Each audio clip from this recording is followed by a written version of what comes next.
இத்தனைக்கும் நான் உங்க வீட்டுக்கு வரேன்னு சொல்லவே இல்ல. அதுவும் இல்லாம நான் இப்போ வந்திருக்கிறது என் வேலை விஷயமா. அதனால்தான் வீட்ல இருந்து தனியா போயிட்டு வரேன்னு கிளம்புனேன். நீ எல்லாம் ஒரு மனுஷனா? ஏன் உன் புத்தி இப்படி எல்லாம் போகுது? உங்களுக்கு எல்லாம் மனுஷ தன்மையே கிடையாதா? ஐயோ, அந்த மந்திரவாதி என்ன ஊதுவத்திய கொடுத்தாரு?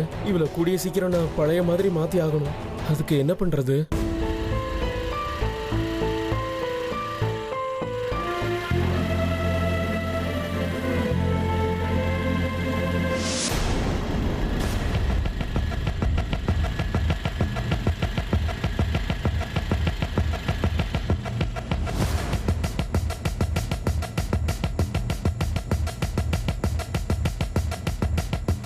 அர்ஜுன் மாதிரி இருக்கே, இது உண்மையா இல்ல நான் கனவு கண்டுட்டு இருக்கேனா? எஸ், அது அர்ஜுன் தான். இவன் இங்க என்ன பண்ணிட்டு இருக்கான்? யாருக்காக வெயிட் பண்ணிட்டு இருக்கான்? எங்க அமிர்தா, அங்க என்னங்க பண்றீங்க? என்ன மாதிரி ஒரு ஹேண்ட்ஸம் பையனோட காஃபி ஷாப்லயோ மால்லயோ உட்கார்றத விட்டுட்டு ஆள் நடமாட்டமே இல்லாத இந்த இடத்துக்கு வந்து இவங்க என்ன பண்றாங்கன்னு புரியவே மாட்டேங்குது. ஏங்க அமிர்தா, என் கணக்கு தெரியாத கடவுள் உங்க கணக்கு தெரியுறாரோ? தெரிஞ்ச சீக்கிரம் நாம 2 பேரும் ஒண்ணு சேரணும்னு வேண்டிக்கோங்க. அர்ஜுன், ஏ அர்ஜுன், அர்ஜுன், அர்ஜுன், அர்ஜுன்.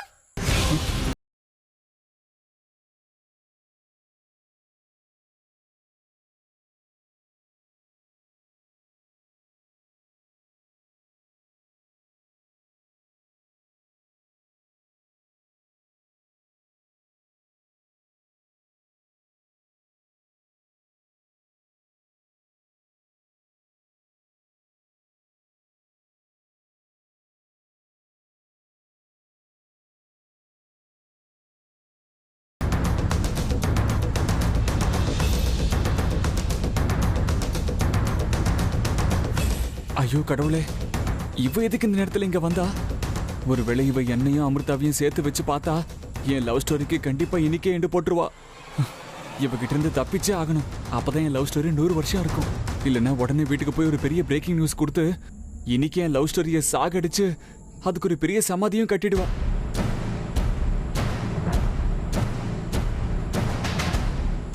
கண்ணு மூடி கண்ணு திறக்கிறதுக்குள்ள இவன் எங்க மாயமா போனானோ? இப்ப என்ன பண்றது? அங்க யாரோ இருக்காங்களே, அவங்கள கேட்கலாம்.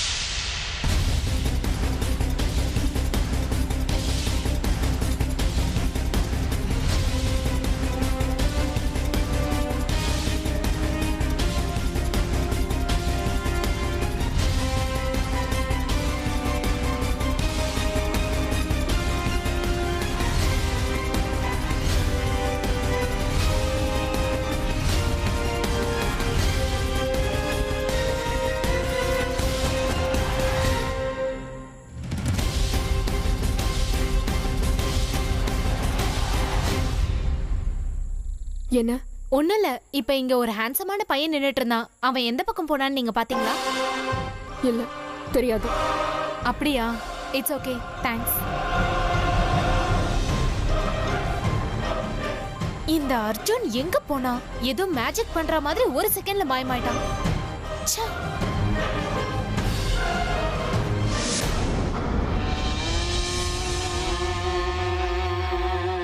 என்ன ருத்ரா, இன்னைக்கு உன் அண்ணன் பையன் அர்ஜுனோட பர்த்டே பார்ட்டி இருக்காமே? உன் அண்ணன் ஃபோன் பண்ணாரு, எங்க எல்லாரும் இன்வைட் பண்ணிருக்காரு. டேய், நாங்களாம் உன் ஃப்ரெண்ட்ஸ்டா. உங்க வீட்டுல எந்த ஃபங்க்ஷன் நடந்தாலும் எங்களை தான் முதல்ல கூப்பிடுவேன்னு நினைச்சா அதை பத்தில நீ எதுவுமே பேச மாட்டேங்கிற. என்ன பார்ட்டி, என்ன ஃபங்க்ஷன்? நான் முதல்ல அந்த நாகமணியை அடைஞ்சே தீரணும். நம்மள துரத்திக்கிட்டு இருக்கிற அந்த நாகராணியை கண்டுபிடிச்சு கொள்ளணும். அது வரைக்கும் எனக்கு எந்த பார்ட்டியோ எந்த ஃபங்க்ஷனோ தேவை கிடையாது. சரி, அதுக்கு எதுக்கு இப்படி அப்செட் ஆகுற? அதான் உங்களோட பவர்ஃபுல் மந்திரவாதி பைரவ பாபா இருக்காருல்ல, அந்த நாகராணி எங்கிருந்தாலும் அவரு தேடி கண்டுபிடிச்சிருவாரு. அன்னைக்கு அந்த பாபா அவரோட சக்திகளை பயன்படுத்தி ஒரு மகுடியை கொண்டு வந்தாரு. அதை வச்சு அந்த நாகராணியை கட்டுப்படுத்த நினைச்சாரு. ஆனா என்னாச்சு ஏதாச்சுன்னு ஒண்ணுமே தெரியல. திடுதிப்புன்னு பலத்தை காத்தடிக்கிற மாதிரி அடிச்சுது. அந்த காத்தடிச்ச போர்ஸ்ல அந்த மகுடியே வெடிச்சு செதறிடுச்சு. அங்கிருந்த எனக்கு அப்படியே உடம்பெல்லாம் திடீர்னு எரிய ஆரம்பிச்சிருச்சு. நான் அங்கிருந்து எப்படியோ தப்பிச்சு ஓடி வந்துட்டேன். அப்படியா ருத்ரா, இவன் சொல்றது மட்டும் உண்மையா இருந்தா இதுக்கு மேலேயும் அந்த மந்திரவாதியை நம்பினா ஒரு நாள் இல்லைன்னா ஒரு நாள் நாம எல்லாம் அந்த நாகராணி கடிபட்டே செத்துருவோம்டா. நீ சொல்றதும் கரெக்டா. நான் பாபாவை மட்டும் நம்பிக்கிட்டு இருந்தா வேலைக்காகாத. வேற ஏதாவது முயற்சி பண்ணி தான் தீரணும். அப்படி இல்லைன்னா எனக்கு தான் பிரச்சனை.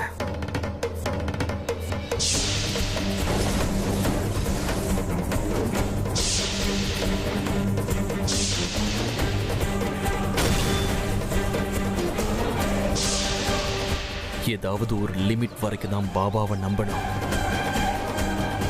அதுக்கு மேல அவர் நம்பிக்கிட்டு இருந்தா என்ன நடு வழியில கைவிட்டாலும் விட்டுருவார. அதுக்காக தான் வேற ஏதாவது வழியை கண்டுபிடிக்கலான்னு இருக்க. உன்னால என்ன பண்ண முடியும் ருத்ரா? இது சூப்பர் நேச்சுரல் விஷயம். இதெல்லாம் நம்மளால ஒண்ணும் பண்ண முடியாது. நீ அந்த நாகராணியை எதிர்த்து நிக்கணும்னா, உங்ககிட்ட இருந்து பறி போன அந்த நாகமணியை திரும்ப அடையணும்னா, மந்திர தந்திரங்களை நல்லா கத்துக்கிட்டு இருக்க ஒரு மந்திரவாதியால மட்டும்தான் முடியும். ஆமா, நீ சொல்றது உண்மைதான். நாகமணியை நான் அடைகிறதுக்கும் நாகராணியை நான் சாகடிக்கிறதுக்கும் மந்திர தந்திரங்களோட உதவி எனக்கு நிச்சயமா தேவை. அதுக்காக தான் நான் இப்போ ஒரு முடிவுக்கு வந்திருக்கேன். வாய்ப்பு கிடைச்சதுன்னா அது எல்லாத்தையும் கத்துக்க நான் தயாரா இருக்கேன். மொத்தத்துல எனக்கு நாகமணி கிடைச்சாகணும்.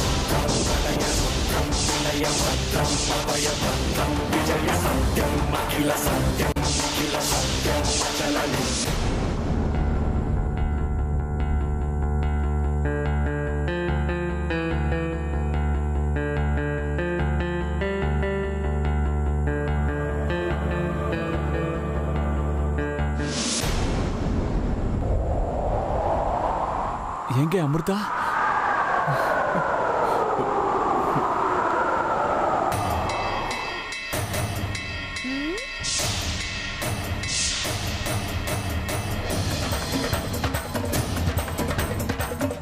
அர்ஜுன், யாரு அது அமிர்தா? ஐயோ கடவுளே, இவ போயிட்டா நினைச்சா பின்னாடி வந்து நிக்கிறாளே. அதுவும் இல்லாம அமிர்தான்னு பேரு சொன்னதுக்காகவே அந்த அமிர்தா யாருன்னு வேற கேள்வி கேட்கிறாளே. இப்ப இவளுக்கு நான் ஏதாவது பதில் சொல்லலன்னா இத பெரிய பிரச்சனை ஆக்கிடுவா. ஏதாவது செஞ்சாகணுமே, என்ன பண்றது? என்னடா யோசிச்சுட்டு இருக்க? அமிர்தான்றது யாரு? அமிர்தாங்கிறது யாரு சொல்லுடா. வேற யாரு? நீதான். பொய் சொல்லாத. நிஜமா தான் சொல்றேன். அமிர்தான்னு சொன்னா அமுதன்னு சொல்லுவாங்கல்ல, அதுக்கு தான் அப்படி சொன்னேன். நீ வந்து எனக்கு அமுதம் கிடைச்ச மாதிரி. அதான், வேற ஒன்றும் இல்ல. இங்க பாரு, நீ என்ன வேணாலும் என்ன கூப்பிட்டுக்கோ, எனக்கு எந்த பிரச்சனையும் இல்ல. ஆனா இப்ப நீ என்கிட்ட பொய் தான் சொல்றேன்னு எனக்கு தெரியும். உண்மையை சொல்லு. ஐயோ இல்லையே, வேணும்னா ஓ மேல சத்தியம் பண்றேன். அதெல்லாம் ஒண்ணும் தேவையில்ல. என்ன நீ பார்த்தல, பார்த்துட்டு எதுக்காக இங்க வந்து ஒளிஞ்சுக்கிட்ட? நீ எவ்வளவுதான் என்கிட்ட இருந்து தப்பிக்க முயற்சி பண்ணாலும் நான் உன்னை விட மாட்டேன். வா என் கூட. எங்க? உன் பர்த்டேக்கு உனக்கு ட்ரெஸ் வாங்க போறேன். நான் இப்பவே சொல்லிட்டேன், ஷாப்பிங் முடிச்சு வீட்டுக்கு போற வரைக்கும் நீ என் கூட தான் இருக்கணும். என்னை விட்டு போக கூடாது, புரியுதா? இது பாரு, இன்னைக்கு எனக்கு எந்த ட்ரெஸ்ஸும் வேண்டாம். வேணும்னா நாம அப்புறமா வெளியே போலாம். இன்னைக்கு எனக்கு இம்பார்ட்டன்ட் வேலை இருக்கு. சீக்கிரம் போணும். கையை விடு. நான் இந்த கையை பிடிச்சது விடுறதுக்கு இல்லடா செல்லம். வாழ்க்கை பூரா உன் கூட சேர்ந்து வாழத்தான். உன்னை எனக்கு அவ்வளவு பிடிக்கும். ஆனா எனக்கு அமிர்தா மேலதான் ஆசை. சொல்லப்போனா அவங்க என் உயிர். வாழ்க்கை பூரா நான் அவங்களோட சேர்ந்து வாழணும்னு முடிவு பண்ணிட்டேன். அமிர்தா மாதிரி ஒரு கோயில் கூட எவ்வளவு வேணா சண்டை போடலாம். ஆனா உன்ன மாதிரி காக்கா கூட ஃப்ரெண்டாவும் இருக்க முடியாது. திட்டினதெல்லாம் போதும், வா சீக்கிரம் போலாம். மயூரி ப்ளீஸ் தங்கம், இப்ப நான் போயே ஆகணும். என்ன விட்டுரு ப்ளீஸ் பா. நீ என்ன சொன்னாலும் இன்னைக்கு நான் உன்னை விடுறதா இல்ல. வா போலாம்.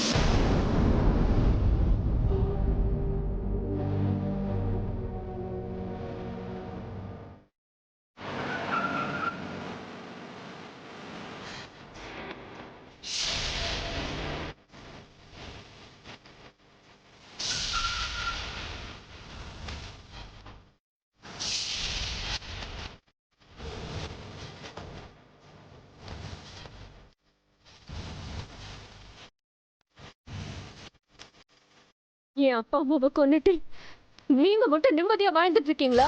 நான் எங்க அப்பா அம்மா எல்லாரும் சேர்ந்து சந்தோஷமா வாழ்ந்துட்டு இருந்தோம், நிம்மதியா இருந்தோம். ஒரு நாள் கூட நாங்க யாரையும் தொந்தரவு பண்ணதில்லை. ஆனா மனுஷங்க நீங்க உங்க பேராசைக்கு எங்க வம்சத்தை சேர்ந்த நாகமணியை அடையறதுக்காக என் அப்பா அம்மாவை கொன்னுட்டு எங்க வம்சத்துக்கு சேர்ந்த நாகமணிய திருடிட்டு போயிட்டீங்க. ஒண்ணு புரிஞ்சுக்கோங்க, நாகமணிய திருடிட்டு போனதால அது வச்சு வாழலாம்னு நினைக்காதீங்க. அது உங்களால முடியாத காரியம். விட மாட்டேன், உங்கள ஒருத்தரை கூட விட மாட்டேன். என் அப்பா அம்மா சாவுக்கு காரணமான அத்தனை பேரையும் தேடி தேடி சாகடிப்பேன். இப்ப ஒரு எதிரியை நான் கண்டுபிடிச்சிட்டேன். இதே மாதிரி உங்க எல்லாரையும் தேடி கண்டிப்பா பழிக்கு பழி வாங்கியே தீர்வேன்.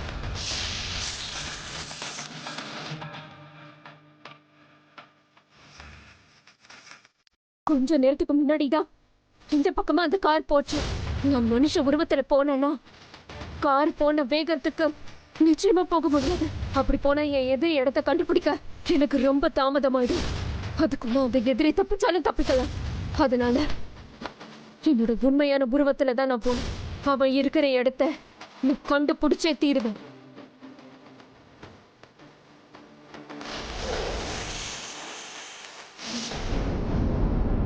என்னங்க, சின்னத்து திடீர்னு ஏங்க இப்படி நடந்துக்கிறாங்க?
கூட சான்சஸ் இருக்கு.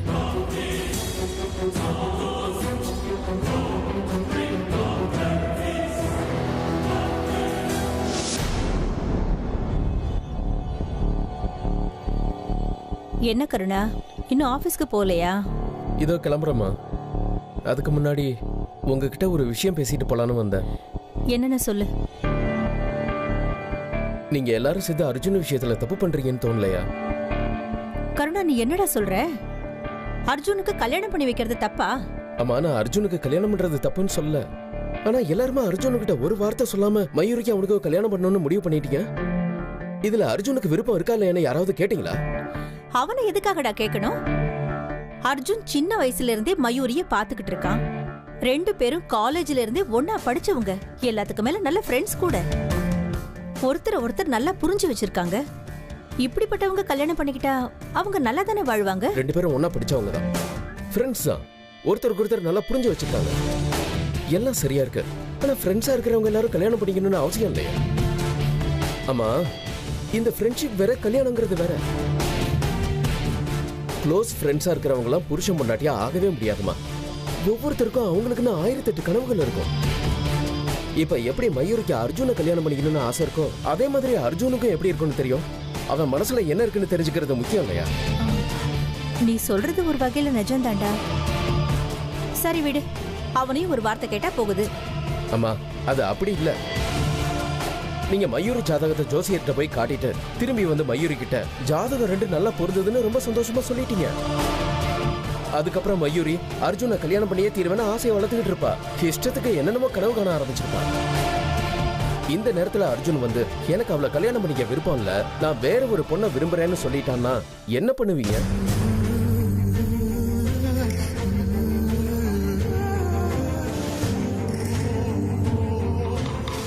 டேய், நீ சொல்றத பார்த்தா அர்ஜுன் நிஜமாவே யாரையும் விரும்புறான் போல இருக்கே. அவன் வேற ஏதாவது பொண்ணை காதலிக்கிறானாடா? சொல்லுடா, அர்ஜுன் நிஜமாவே யாரையாவது விரும்புறானா? யார் அந்த பொண்ணு? இல்லம்மா, அர்ஜுன் யாரையும் விரும்பலதான். ஒருவேளை விரும்பிட்டானா என்ன பண்றதுங்கிற பாயிண்ட சொன்னேன். அப்படின்னா நீ அந்த மாதிரி கவலையை விட்டுடு. ஒருவேளை நீ சொல்ற மாதிரி அர்ஜுன் வேற ஏதாவது ஒரு பொண்ணை விரும்பிட்டான்னு வச்சுக்கோ, அது அவன் உடனே வந்து என்கிட்ட சொல்லிருப்பானே. இல்லனா அட்லீஸ்ட் உன்கிட்டயாவது வந்து சொல்லிருப்பான். அவன் நம்ம 2 பேர்கிட்டயுமே எதுவுமே சொல்லலனா அவன் எந்த பொண்ணையும் விரும்பலன்னு அர்த்தம். அதுக்கு சான்ஸே இல்லைன்னு அர்த்தம். கரண், என் புள்ள மேல எனக்கு நம்பிக்கை இருக்கு. நாம எந்த பொண்ணை காட்டுறோமோ அந்த பொண்ணை தான் அவன் கல்யாணம் பண்ணிப்பான். நீ தேவையில்லாம கவலைப்படாத.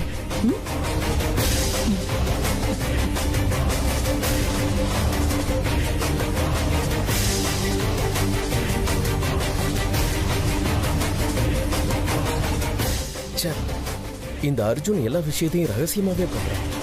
அவன் காதலிக்கிற விஷயத்த வீட்டுல எல்லார்கிட்டையும் மறைச்சு கடைசியில ஏடா கூடமா ஏதாவது பிரச்சனை பண்ண போறான். அர்ஜுன் காதலிக்கிற விஷயத்த நானே வீட்டுல சொல்லிடலான்னு பார்த்தா இப்பவே யார்கிட்டையும் சொல்லாதன்னு என்ன தடுத்து வச்சிருக்கான். இதெல்லாம் எங்க போய் முடிய போதோ என்னவோ. கையை விடு, நான் என்ன சின்ன குழந்தையா? நீ எனக்கு சின்ன குழந்தை தான்டா, அதனாலதான் கையை பிடிச்சு கூட்டிட்டு போறேன். இருந்தாலும் நடுவுல யாரையும் நீ சைட் அடிக்கிறியோன்னு டவுட்டா இருக்கு. என்ன சொல்ற நீ? பின்ன என்னவா, ஊருக்குள்ள நிக்காம ஊரை விட்டு வெளியில வந்து நிக்கிற? என்ன பாம்பு பிடிக்க வந்தியா? அது ஏதோ வேலை இருந்துச்சு. இங்கயா? இங்க என்னப்பா உனக்கு வேலை? கையை விடு சொல்றேன். அதெல்லாம் ஒண்ணும் இல்ல, வீட்டுக்குள்ள ரொம்ப போர் அடிச்சது, அதான் சும்மா வெளியே வந்தேன். போர் அடிக்குதுன்னு வர இடமா இது? இங்க என்னடா இருக்கு? இந்த இடத்துல இன்னும் போர் அடிக்காதா உனக்கு? நோ சான்ஸ், எனக்கு இங்க போர் அடிக்கவே இல்ல. இன்னைக்கு காலையில இருந்து ரொம்ப சந்தோஷமா இருந்தேன், நீ வந்து மொத்தமா பாழாக்கிட்ட. அப்படியா? எந்த மேனகையோட இருந்தீங்க சார்? உனக்கு அதெல்லாம் புரியாது, விடு. ஆமா ஆமா, நான் அப்படியே சின்ன குழந்தை பாரு, எனக்கு எதுவும் புரியாது. சரி வா, காஃபி ஷாப் போலாம். அங்க 2 பேரும் காஃபி குடிச்சிட்டு உனக்கு ட்ரெஸ் வாங்கிட்டு அப்புறம் இன்னும் நிறைய ஷாப்பிங் பண்ணலாம். என்ன, எனக்கு ட்ரெஸ் வாங்க போறியா? அதெல்லாம் எனக்கு எதுவும் தேவையில்லை. உங்களுக்கு எதுவுமே தேவையில்ல சார். ஆனா நான் ஏற்கனவே டிசைட் பண்ணிட்டேன், வீட்ல கூட சொல்லிட்டு வந்துட்டேன். காலையில இருந்து உன்னை அங்க இங்கன்னு தேடி டென்ஷன் ஆயிட்டேன். சும்மா இம்சை பண்ணாத, வா. கார் இங்கே இருக்கட்டும், என்னோட ஸ்கூட்டில போலாம். கார் இருந்தா நீ எப்படியாவது எஸ்கேப் ஆயிடுவ, எனக்கு நம்பிக்கை இல்ல, வா.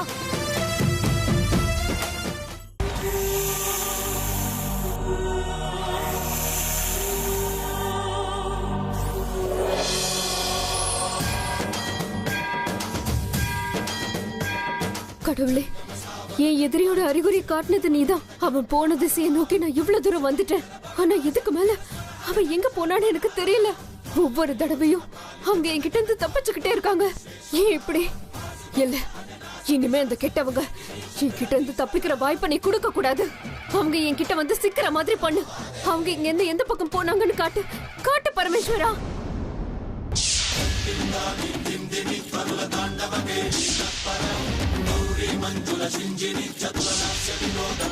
காட்டு பரமேஸ்வரா, எனக்கு அவன் போன திசையை காட்டு.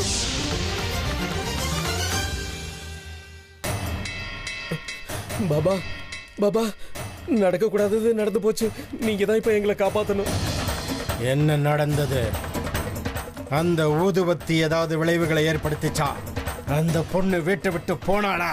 என்னத்தன்னு சொல்றது பாபா, நீங்க கொடுத்த அந்த ஊதுபத்தி ரொம்ப நல்லாவே வேலை செய்யுது. ஆனா அதோட பாதிப்பை யார் மேல படணுமோ அவங்களுக்கு எதுவுமே ஆகல.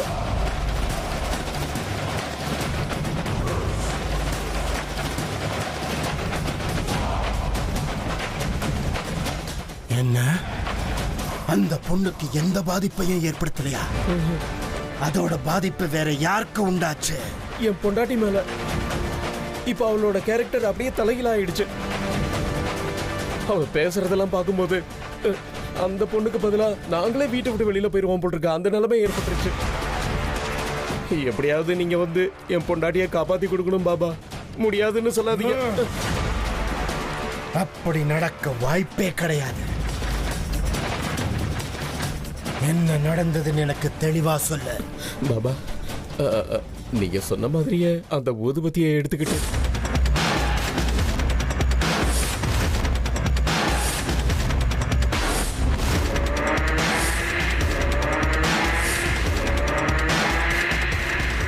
அந்த பூஜை அறையில உட்கார்ந்து இருந்தது யாரு?